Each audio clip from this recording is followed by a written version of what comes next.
First off, I'll try and make this simple, but I assure you, in public safety, particularly in fire EMS right now, staffing of your fire department is no easy task. I know some of you on council and the mayor, we've had discussions on how we're going to operate this fire department.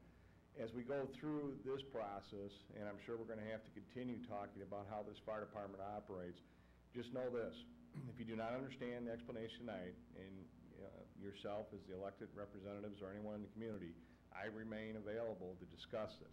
So with that in mind, what happened with Station 2 at the time that the engine left Station 2 is considered a seasonal closing of a apparatus or a unit.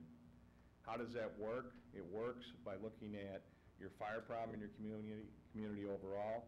It looks at the time of year that you're doing that closure of a unit that's a response unit, and it looks at many other variables, including how your fire department's trained, how it's deployed, and you compare it to other communities of similar size. So at that time of the year, when that decision was made, and again, these are critical decisions that'll still be in front of this fire department and thus this community in the future, that particular unit, even today when the ambulance is out, that engine is not staffed.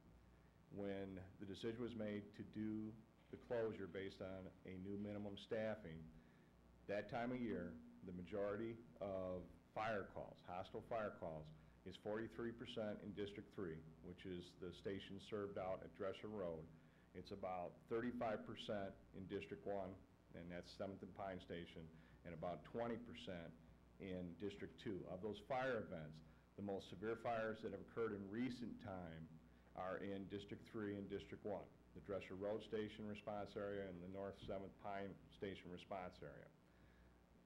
What I'm trying to explain to you is it was not an easy decision. It's not a decision I enjoyed to do as a fire chief, and I try to consider all things, and most importantly, public safety. So what in this event occurs, and if times continue to be difficult, we'll have to re-examine how we deploy the fire department and what exactly the community expects of the fire department. That period of time in that section of town does not mean a fire, hostile or serious fire could not happen. It means that the probability was lower at that given time.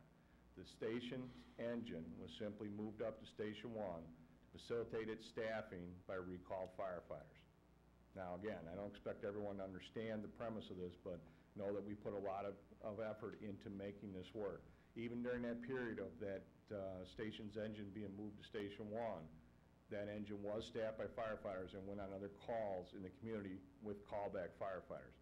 Majority of our firefighters, when they're called back, they are either required or naturally respond to Station 1. It's the central fire station, and is it the decision that I was the most comfortable with? Yes.